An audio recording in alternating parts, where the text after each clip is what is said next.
हथियार वाले नक्सल दावे, अगर दिमागी नक्सल से खतरा।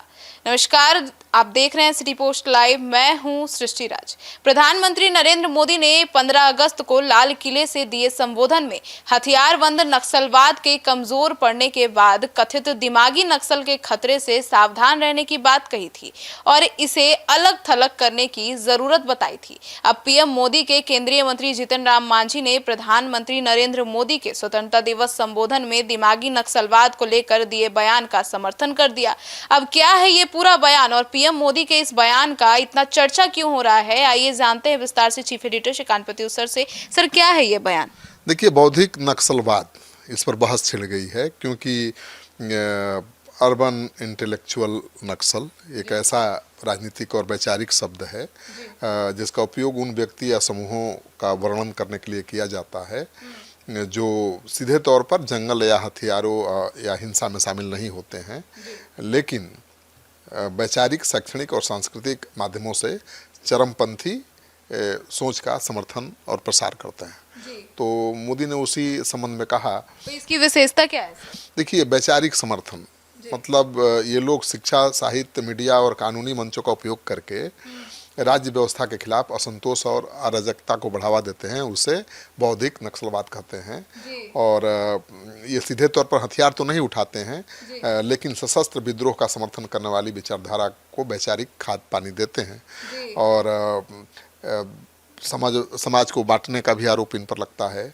आलोचकों और राजनेताओं के अनुसार, चाहे मोदी जी के अनुसार, उनका उद्देश्य युवाओं को देश की मुख्य धारा, संस्कृति और व्यवस्था के खिलाफ भड़काना है। और इसीलिए उन्होंने कहा है कि इस जो बौद्धिक नक्सलवाद है, इसके हवा में, इसके प्रभाव में जो युवा हैं, उनको अलग थलग करने की जरूरत है समाज से। सर, तो ऐसे में इस पूरे मामले पर तो अब विपक्ष ने भी खूब हमला कर दिया है। देखिए, मोदी जी कह रहे हैं कि जंगलों में सक्रिय नक्सलवाद पर काफ़ी हद तक काबू पाया जा चुका है, लेकिन राजनीतिक बहसों में बौद्धिक नक्सलवाद या दिमागी नक्सलवाद पर सतर्क रहने की ज़रूरत है। तो आलोचना तो होगी इस तरह के बयान का, क्योंकि ये तो सरकार का बयान है और जो विपक्ष के नेता हैं उसकी आलोचना भी कर रहे हैं। अब तो तेज प्रताप यादव का भी बयान आ गया है कि मोदी जी बताएं कि कौन कौन बौद्धिक नक्सली है और कौन कौन नहीं है।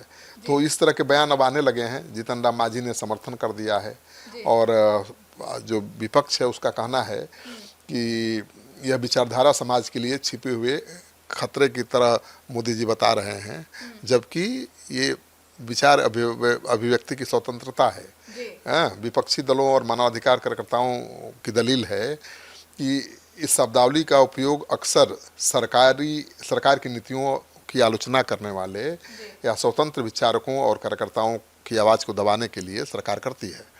तो अब सवाल उठता है, क्या पीएम मोदी स्वतंत्र विचारकों को दबाना चाहते हैं, सरकार की आलोचना करने वालों को दबाना चाहते हैं? सर, विपक्ष तो ऐसा ही कह रहा है। बिल्कुल।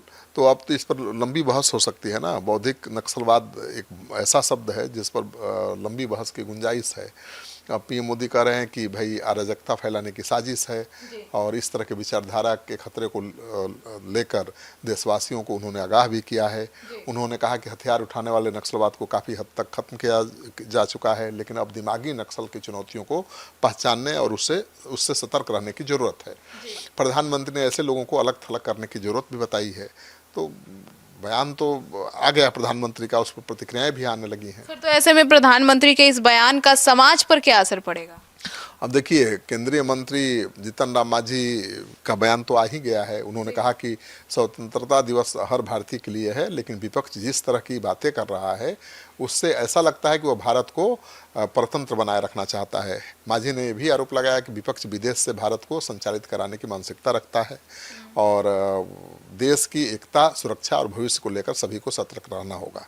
उनके मुताबिक हथियारबंद नक्सलवाद के खिलाफ लड़ाई के साथ ऐसी विचारधाराओं से भी मुकाबला करना जरूरी है जो युवाओं को प्रभावित कर सकती है।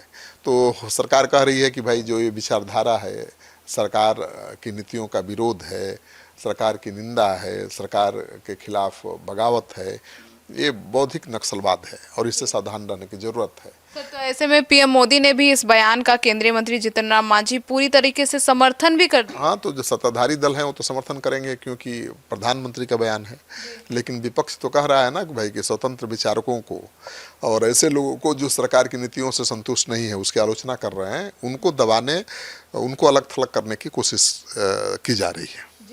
तो ऐसे में और भी बहुत कुछ हुआ है, अभी इस बयान का बिहार की राजनीति में भी खूब असर होने वाला है। बिल्कुल, पप्पू यादव तो अनशन पर बैठे हैं, उन्होंने भी इस पर आपत्ति जताई है। उन्होंने कहा कि भाई देश के नौजवान या जेन जी जो शिक्षा व्यवस्था को लेकर, भ्रष्टाचार को लेकर सवाल उठा रहा है, उसको बौद्धिक नक्सलवाद से जोड़ा जा रहा है, उसे नक्सली बताया जा रहा है। तो ये तो बड़ा दुर्भाग्यपूर्ण है और मुझे लगता है कि ठीक है, पीएम मोदी भी अपनी जगह सही हैं, लेकिन ये तो भारत है, लोकतंत्र है, यहाँ पर सरकार की नीतियों का समर्थन और विरोध करने की सबको आज़ादी है, सबको अपने विचार रखने की आज़ादी है, लेकिन उस विचार से कोई हिंसा न भड़के, कोई समाज में तनाव न हो, इस बात का तो ध्यान रखा ही जाना चाहिए। सर, और महिला आरक्षण पर भी तो सबको साथ आने को कह दिया। बिल्कुल, प्रधानमंत्री मोदी ने अपने स्वतंत्रता दिवस संबोधन में महिला आरक्षण को जल्द लागू करने के लिए सभी राजनीतिक दलों के साथ आने की अपील की थी और उन्होंने कहा था कि संसद और राज्य विधानसभाओं में महिलाओं के लिए 33% आरक्षण को लागू करने की दिशा में राजनीतिक दलों को सहयोग करना चाहिए। और जो सहयोगी दल हैं वो भी समर्थन कर रहे हैं, वो भी कह रहे हैं कि भाई महिला आरक्षण देश हित में है, राजनीतिक हित में है और महिलाओं के हित में है, तो हर विधायक, सांसद और राजनीतिक दल को इसके लिए साथ आना चाहिए। और बीजेपी ऐसे भी तैयारी कर रही है, लोकसभा में अपने सांसदों की संख्या बढ़ा रही है, राज्यसभा में अपने सांसदों की संख्या बढ़ा रही है, ताकि 2/3 बहुमत से संविधान संशोधन बिल पास करा सके। तो अगर संविधान संशोधन हो गया, बीजेपी की सरकार ने बिल पास करा लिया, तब तो महिला आरक्षण लागू हो जाएगा, परिसीमन भी हो जाएगा, सीटें भी बढ़ जाएंगी। तो जो अभी सीटें हैं मौजूदा, उसमें से 33% महिलाओं को सरकार देने के पक्ष में नहीं है। वो कह रही है कि भाई परिसीमन होना चाहिए और परिसीमन के जरिए जो सीटें बढ़ती हैं और लगभग 1.5 गुना सीटें बढ़ रही हैं, उसे महिलाओं के खाते में दे देना चाहिए। तो विपक्ष और सत्ताधारी दल के बीच एकता बन नहीं रही है। ऐसे में अब बीजेपी केंद्र की सरकार इस जुगाड़ में भी है कि किसी तरह से संसद में बहुमत पा ले और राज्यसभा में भी 2/3 बहुमत से इस बिल को पास करा ले। तो सुना आपने, तो अब फिलहाल बिहार ही नहीं बल्कि पूरे देश की सियासत में गर्माहट पैदा हो गई है और नरेंद्र मोदी के इस बयान के बाद तो और भी चर्चा बढ़ गई है। आपकी क्या राय है, कमेंट सेक्शन में जरूर बताइएगा। धन्यवाद।